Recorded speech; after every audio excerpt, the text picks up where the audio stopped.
नमस्कार साथियों, विजय क्लासेस जयपुर पर आप सभी का स्वागत है। हमारी सीरीज जो राजस्थान का इतिहास एवं संस्कृति कक्षा 10 की जो पुस्तक चल रही है, ये सभी एग्जाम जो आने वाले जो सभी एग्जाम आरएस, एसआई, वीडियो, पटवार, एलडीसी, सीईटी, एलडीसी, इसके अलावा फर्स्ट ग्रेड, सेकंड ग्रेड और रीट जैसे एग्जामों में बहुत ही महत्वपूर्ण होने वाली है। ये सीरीज राजस्थान के इतिहास का जो संस्कृति, हर एग्जाम में यहाँ से क्वेश्चन पूछे जाते हैं। इस पर लगातार बने रहें और वीडियो का आनंद लें। शुरुआत करते हैं बिना किसी देरी के लिए। और इससे पहले अपन ने 5-6 वीडियो पढ़ा चुके हैं। उसमें राजस्थान की प्राचीन सभ्यताएं, राजस्थान का सामान्य परिचय और इतिहास का काल विभाजन और मेवाड़ राजवंश, मारवाड़ राजवंश और चौहान वंश के बारे में अध्ययन कर चुके हैं। इस वीडियो में अपन आमेर का कछवा वंश एवं इस वंश के जो प्रतापी शासक है उसका अध्ययन करने वाले हैं। इसमें भगवंत दास, मान सिंह, मिर्जा राजा जय सिंह, स्वाय जय सिंह, जैसलमेर का जो भाटी राजवंश है, इस वंश के प्रतापी शासक कौन रहे, भरतपुर का जाट राजवंश और इस वंश के प्रतापी शासक चौड़ामन, बदन सिंह, महाराजा सूरजमल, करौली का यादव वंश, परमार वंश, मराठों का राजस्थान में किस प्रकार प्रवेश हुआ, बूंदी उत्तराधिकारी संघर्ष, हुर्रा सम्मेलन, जयपुर का उत्तराधिकारी संघर्ष, तुंगा का युद्ध, कृष्णा कुमारी विवाद और जोधपुर का उत्तराधिकारी संघर्ष का अध्ययन करने वाले हैं। लगातार क्लास पर बने रहें और देखते रहें विजय क्लासेस जयपुर को। शुरुआत करते हैं बिना किसी देरी के।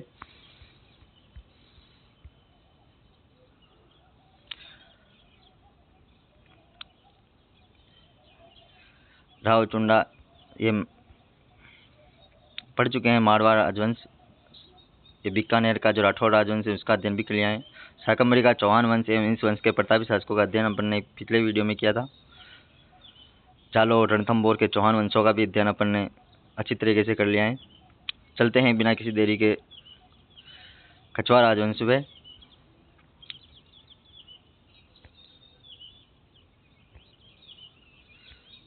आमेर का कछवा वंश एवं इस वंश के प्रतापी शासकों का अध्ययन करते हैं। तो आमेर के जो कछवा राजवंश है उनके बारे में कौन कौन सी राजपूतों की उत्पत्ति किस प्रकार हुई, उनके बारे में कहाँ से वो आए, उनका अध्ययन करते हैं और समझते हैं कि राजस्थान का जो कछवा राजवंश है आमेर में हो, उसमें कौन कौन से प्रतापी शासक हुए, उनका अध्ययन अपन इस वीडियो में करने वाले हैं। कछवा अपनी उत्पत्ति राम के ज्येष्ठ पुत्र कुश से मानते। तो कछवा राम के ज्येष्ठ पुत्र कुश से अपनी उत्पत्ति को मानते हैं। तो कछवा की उत्पत्ति किससे मानी जाती है? राम के ज्येष्ठ पुत्र कुश से मानी जाती है।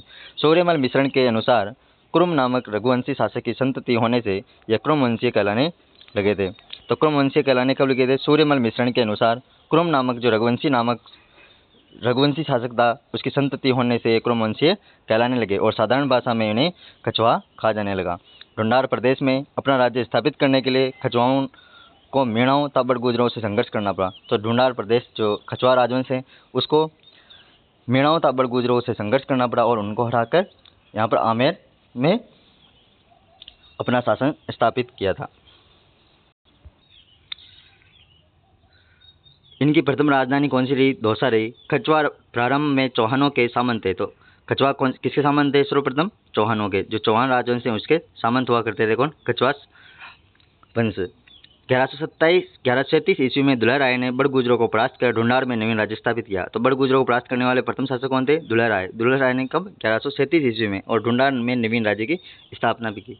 और दुल्हा राय ने जमारामगढ़ में मीणाओं को परास्त कर उसे अपनी राजधानी बनाया। तो दुल्हा राय जो 1137 ईस्वी में दुल्हा राय ने बड़ गुजरों को परास्त किया और दुल्हा राय ने जमारामगढ़ में मीणाओं को परास्त कर उसको राजधानी जमारामगढ़ बनाई। और 1207 ईस्वी में कौन शासक बने? कोकिल देव ने आमेर में मीणाओं को परास्त कर उसे अपनी राजधानी बनाया। तो कोकिल देव ने 1207 ईस्वी में मीणाओं को परास्त किया और आमेर को अपनी राजधानी बनाने वाले प्रथम शासक बने। इसके अलावा बड़ गुजरों को हराकर किसने बनाया? दुल्हा राय ने दौसा को राजधानी बनाया 1137 ईस्वी में। इसके पहले दुल्हा राय ने जमारामगढ़ में मीणाओं को परास्त करके वहाँ पर अपनी राजधानी बनाई। सूर्यमल मिश्रण के अनुसार कुरुम नामक जो रघुवंशी शासक थे उनकी संतति होने से यह कुरुम वंशीय कहलाने भी लगे थे।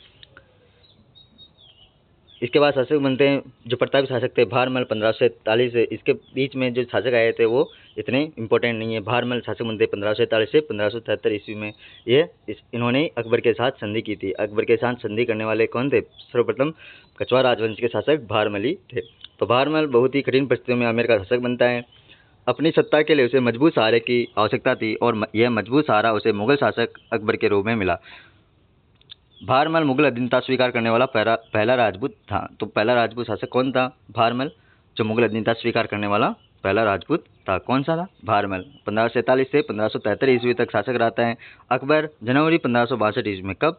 जब अकबर जनवरी 1562 में अजमेर की यात्रा पर आया था, तो अजमेर से लौटते समय सांबर में भारमल ने 1562 ईस्वी में अपनी पुत्री कौन सी? हरकाबाई, जिसको बाद में किस नाम से? मरियम उज़्ज़मानी नाम से जाना गया, का विवाह अकबर के साथ किया।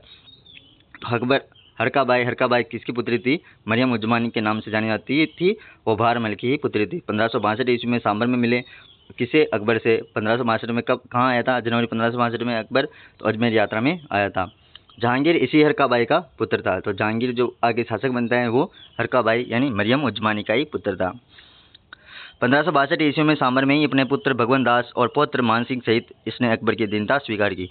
तो इसके साथ में कौन किसने की? 1562 ईस्वी में भगवंत दास, अपना जो पुत्र था भारमल का भगवंत दास, और उसके पुत्र मान सिंह ने अपने अकबर की अधीनता स्वीकार की थी। इसके बाद शासक बनते हैं भगवंत दास 1573 से 1589 ईस्वी में। भगवंत दास 1573 ईस्वी में आमेर की गद्दी पर बैठते हैं।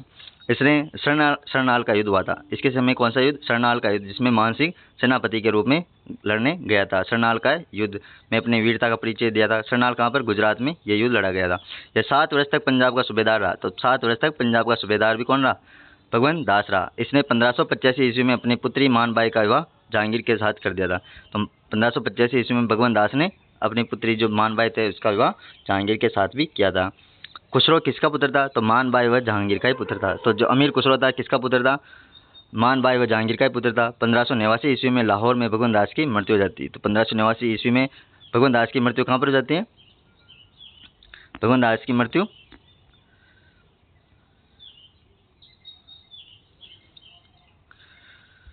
लाहौर में भगवंत दास की मृत्यु हो जाती है। खुसरो मानबाई व जहांगीर का पुत्र था। 1585 ईस्वी में मानबाई का विवाह जहांगीर के साथ हुआ। 7 वर्ष तक पंजाब का सूबेदार भी रहने वाला भगवंत दास ही था। सरनाल का युद्ध किसके समय में हुआ? भगवंत दास के समय में हुआ था। मिर्जा राजाओं को, जो मिर्जा राजा थे उस गुजरात के, उनको हराया था सरनाल के युद्ध में।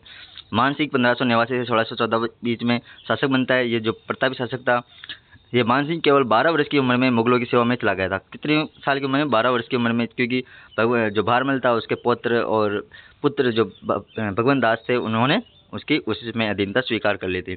इसने अकबर एवं जहांगीर 2 मुगल सम्राटों की सेवा की थी। तो अकबर और जहांगीर 2 मुगल सम्राटों की सेवा किसने की थी? मान सिंह ने 1589 से 1614 ईस्वी में। अकबर के रणथंभौर अभियान, तो अकबर का जब रणथंभौर अभियान चला था 1569 ईस्वी में। रणथंभौर अभियान कब हुआ था? 1569 ईस्वी में रणथंभौर अभियान अकबर का। इसमें सुरजन हाडा को मुगल अधीनता स्वीकार कराने में मान सिंह ने भूमिका निभाई थी। रणथंभौर अभियान किसके विरुद्ध था? सुरजन हाडा के विरुद्ध था। मुगल अधीनता स्वीकार कराने में मान सिंह की भूमिका निभाई। गुजरात अभियान के दौरान 1573 ईस्वी में मान सिंह महाराणा प्रताप के पास संधि का दूसरा प्रस्ताव लेकर गया। तो संधि का दूसरा प्रस्ताव लेकर जाने वाला कौन था? मान सिंह, महाराणा प्रताप के पास गुजरात अभियान के दौरान 1573 ईस्वी में। तो अकबर ने 4 शिष्टमंडल भेजे थे। उसमें सर्वप्रथम जेबी जलाल खां भेजा, फिर भगवंत दास, टोडरमल और मान सिंह को भेजा गया था।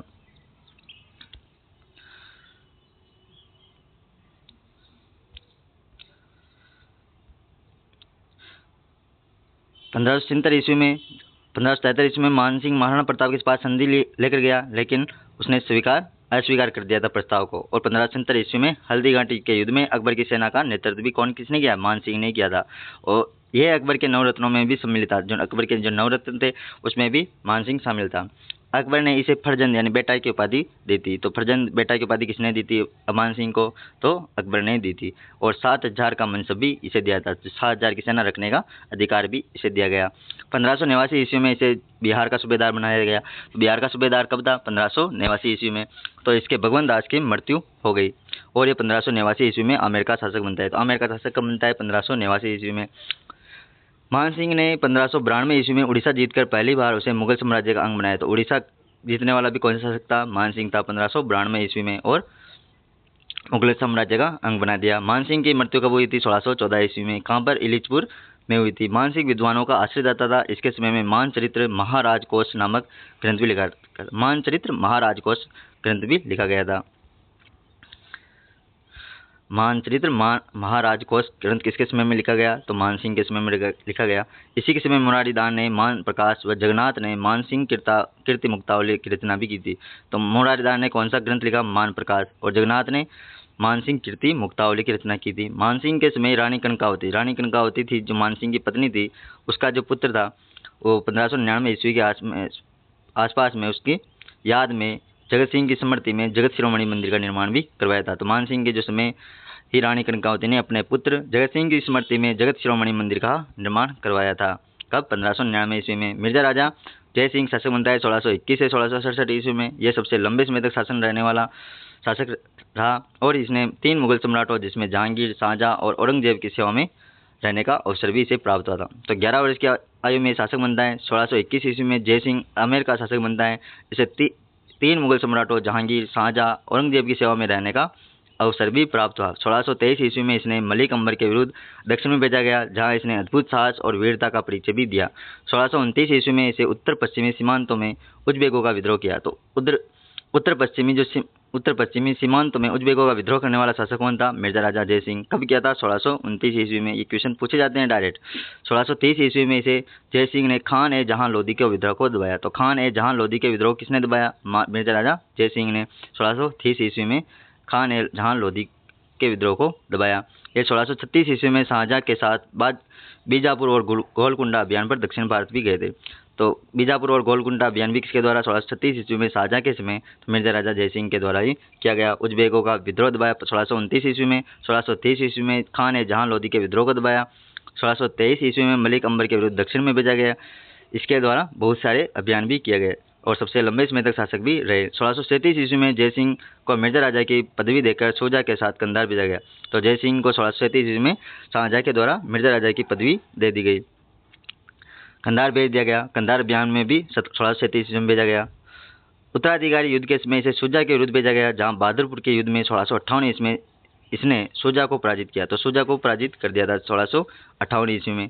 उत्तराधिकारी युद्ध के अंत में इसने औरंगजेब का पक्ष लिया। किसने? मिर्जा राजा जय सिंह ने। जय सिंह की सैनिक योग्यता और कूटनीति से प्रभावित होकर औरंगजेब ने इसे दक्षिण मराठों के विरुद्ध भेजा। तो दक्षिण में मराठों के अभियान में भी मिर्जा राजा जय सिंह को भेजा गया। दक्षिण में जय सिंह ने अपनी कूटनीति से शिवाजी को अकेला कर दिया और पुरंदर को जीतने में सफलता हासिल की। और जय सिंह ने शिवाजी के विरुद्ध अभियान पर जाते समय कहा था कि हम शिवा को व्रत के केंद्र की तरह घेर लेंगे। तो हम शिवा को व्रत के केंद्र की तरह घेर लेंगे। किसने कहा था? मिर्जा राजा जय सिंह ने कहा था। जय सिंह की कुशलता का इससे बड़ा प्रमाण क्या हो सकता है कि महान मराठा जो शासक शिवाजी को रोकने में सफल रहा और उसके साथ में पुरंदर की संधि भी की गई, जो जून कब की गई? 1665 ईस्वी में की गई थी, जिसने अफजल खान जैसे सेना नायकों को पराजित कर दिया था। अंत में शिवाजी और जय सिंह के मध्य संधि हो गई, जो पुरंदर की संधि 1665 ईस्वी के नाम से जानी जाती है। पुरंदर की संधि जय सिंह की दूरदर्शिता एवं शक्ति की पराकाष्ठा थी। वह अनेक भाषाओं का ज्ञाता एवं विद्वानों का सम्मान करने वाला था। प्रसिद्ध कवि बिहारी का आश्रयदाता भी था। तो कवि जो बिहारी थे उनके आश्रयदाता भी कौन थे? मिर्जा राजा जय सिंह जी थे। और बिहारी जी के द्वारा कौन सा ग्रंथ लिखा? बिहारी सतसई नामक ग्रंथ की रचना की गई थी। इसके बाद शासक बनते स्वाय जय सिंह 1700 से 1743 ईस्वी में शासक बनते। इसी में देबारी समझौता होता है मेवाड़, मारवाड़ और कछवाड़ राजवंश के मध्य। 3 दिसंबर 1688 ईस्वी को जन्मे जय सिंह ने। तो जन्म कब हुआ था जय सिंह का? 3 दिसंबर 1688। रीट में सभी ये क्वेश्चन पूछे गए थे, कब जन्म हुआ, कब इसका क्रम जमाइए जय सिंह का, ये इसलिए बहुत ही इंपॉर्टेंट है। जय सिंह प्रथम की तुलना में वीरता और वाकपटुता को अधिक मात्रा में पाकर औरंगजेब ने इसका नाम स्वाय जय सिंह रख दिया था। स्वाय की उपाधि किसके द्वारा दी गई थी? तो औरंगजेब के द्वारा दी गई। कब? 3 दिसंबर 1688 ईस्वी को ये जन्मे थे। 3 दिसंबर 1688 को जन्मे जय सिंह प्रथम की तुलना में वीरता और वाकपटुता को अधिक मात्रा में पाकर औरंगजेब ने इसका नाम स्वाय जय सिंह रख दिया था, क्योंकि यह जय सिंह प्रथम से बढ़कर स्वाय था। इसको स्वाय की उपाधि किसके द्वारा दी गई थी? औरंगजेब के द्वारा दी गई थी। इसी समय जयपुर के सभी राजा अपने नाम के पहले स्वाय पद का प्रयोग करने लगे थे। तो स्वाय का प्रयोग कब करने लगे थे? स्वाय जय सिंह के बाद में। 1700 ईस्वी में जय सिंह ने आमेर का राज्यभार संभाला। 1707 ईस्वी में औरंगजेब की मृत्यु हो गई। उसमें उत्तराधिकारी युद्ध में जय सिंह ने आजम का पक्ष लिया था। आजम का पक्ष लिया, लेकिन मगर जजाओं के युद्ध में मुअज्जम जीत गया। मुअज्जम का दूसरा नाम क्या है? बहादुर शाह प्रथम। बहादुर शाह प्रथम जीत जाता है इस युद्ध में और आजम का पक्ष लेने के कारण वो हार जाता है और हारने के बाद उसे मुगल सम्राट के द्वारा उसे गद्दी से हटा दिया जाता है और विजय सिंह को वहाँ का शासक बना दिया जाता है। अतः मुअज्जम जो बहादुर शाह के नाम से शासक बना ने आमेर पहुंचकर विजय सिंह को शासक घोषित कर दिया। तो आमेर का नाम क्या कर दिया, मोमिनाबाद। तो आमेर का नाम बाद में क्या कर दिया गया था, मोमिनाबाद। किसके द्वारा, विजय सिंह को शासक बना दिया था, और किसके द्वारा, बहादुर शाह प्रथम के द्वारा। मेवाड़ की सहायता से जयसिंह ने आमेर पर पुनः प्राप्त कर लिया। तो मेवाड़ इसलिए देबारी समझौता हुआ 1708 ईस्वी में देबारी समझौता के नाम से जाना जाता है। मेवाड़ की सहायता से जयसिंह ने आमेर पुनः प्राप्त कर लिया और मुगल सम्राट ने भी इसे आमेर का शासक स्वीकार कर लिया। फर्रुख सियार ने 1713 ईस्वी में जयसिंह को मालवा का सूबेदार नियुक्त किया। तो मालवा का सूबेदार नियुक्त किसने के द्वारा किया गया, 1713 ईस्वी में फर्रुख सियार, जो मुगल बादशाह थे फर्रुख सियार, उसके द्वारा जयसिंह को मालवा का सूबेदार 1713 ईस्वी में नियुक्त किया।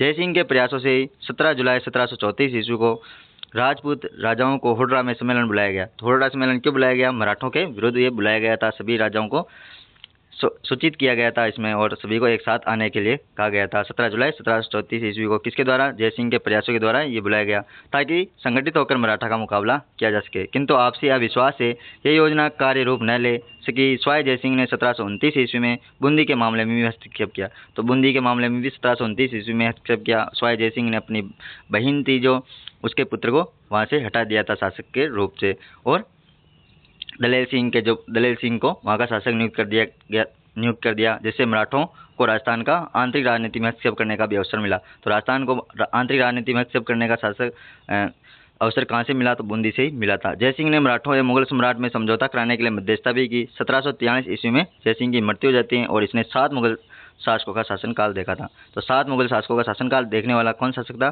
स्वाय जयसिंह ही था। 1725 ईस्वी में स्वाय जयसिंह ने नक्सलों के विरुद्ध शुद्ध सारणी, तो इसके जो विद्वान थे ये बहुत ही नक्सलों की शुद्ध सारणी बनवाई थी स्वाय जयसिंह ने 1725 ईस्वी में, और उसका नाम क्या कर दिया, जीज मोहम्मद शाही रखा। जो मुगल बादशाह थे उसमें के जीज मोहम्मद शाही, उसके नाम पर ही नक्सलों की शुद्ध सारणी बनाई, और जीज मोहम्मद शाही उसका नाम रखा। उसने जयसिंह कारिका नामक ज्योतिष ग्रंथ भी लिखा। तो जयसिंह कारिका नामक ज्योतिष ग्रंथ किसके द्वारा लिखा गया, तो स्वाय जयसिंह के द्वारा लिखा गया। जयसिंह ने जयपुर, दिल्ली, मथुरा, उज्जैन और बनारस में 5 वेधशालाएं बनाई। तो जयपुर, दिल्ली, मथुरा, उज्जैन और बनारस में वेधशालाओं का निर्माण किसने करवाया, स्वाय जयसिंह ने। कितनी, 5 करवाई थी। जयपुर की वेधशाला सबसे बड़ी है, जिसे जंतर मंतर भी कहा जाता है। तो जयपुर की वेधशाला सबसे बड़ी थी इनमें, और जंतर मंतर इसे कहा जाता है। जुलाई 2010 में इसे यूनेस्को द्वारा विश्व धरोहर सूची में भी शामिल कर लिया गया है। तो जुलाई 2010 में इसे यूनेस्को द्वारा विश्व धरोहर सूची में शामिल कर लिया गया है। जयसिंह ने एक बंगाली वास्तुशास्त्री थे जो विद्याधर भट्टाचार्य से एक नगर का नक्शा बनवाया, और 1727 ईस्वी में आयताकार खंडों वाले एक नगर का निर्माण करवाया, और जो आज जयपुर के नाम से प्रसिद्ध है। तो जयपुर का निर्माण भी करवाने वाले नवंबर 1727 में स्वाय जयसिंह के द्वारा करवाया गया, और इसमें वास्तुकार कौन था, विद्याधर भट्टाचार्य थे। ये वह अंतिम हिंदू नरेश था जिसने अश्वमेध यज्ञ संपन्न करवाया। तो हिंदू नरेश कौन सा था जिसने अश्वमेध यज्ञ संपन्न करवाया था अंतिम, तो वो भी स्वाय जयसिंह ही था। 1734 ईस्वी में इसने जयपुर में नाहरगढ़ किले का निर्माण करवाया था। नाहरगढ़ किले का निर्माण करवाने वाले शासक कौन थे 1734 ईस्वी में, वो भी स्वाय जयसिंह ही थे। इसने जयगढ़ में जयबान तोप का निर्माण करवाया। स्वाय जयसिंह ने चंद्रमहल, सिसोदिया रानी का महल, जल महल का निर्माण करवाया। स्वाय जयसिंह पहला राजपूत हिंदू शासक था जिसने सती प्रथा की रोकथाम हेतु भी प्रयास किए थे। विधवा विवाह को मान्यता प्रदान करने हेतु भी नियम बनाए थे। तो विधवा विवाह को मान्यता प्रदान करने के लिए नियम किसने बनाए, तो वो भी स्वाय जयसिंह के द्वारा। नाहरगढ़ किले का निर्माण 1734 में किसके द्वारा करवाया गया, तो वो भी स्वाय जयसिंह के द्वारा। अश्वमेध यज्ञ जो अंतिम हिंदू शासक था वो भी स्वाय जयसिंह ही था। स्वाय जयसिंह ने चंद्रमहल, सिसोदिया रानी का महल, जल महल का निर्माण भी करवाया था, और सती प्रथा पर रोकथाम लगाने वाला भी प्रथम शासक स्वाय जयसिंह ही था। इसलिए ये स्वाय जयसिंह बहुत ही इम्पोर्टेंट है। इसी के साथ कछवार राजवंश समाप्त होते हैं। अगले वीडियो में अपन पढ़ेंगे जैसलमेर के भाटी वंश और परमार के राजवंश, और इसका अध्ययन करने वाले हैं। Thank you. क्लास देखते रहे विजय क्लासेस जयपुर पर। चैनल को लाइक करें, सब्सक्राइब करें और दोस्तों के साथ शेयर भी करें।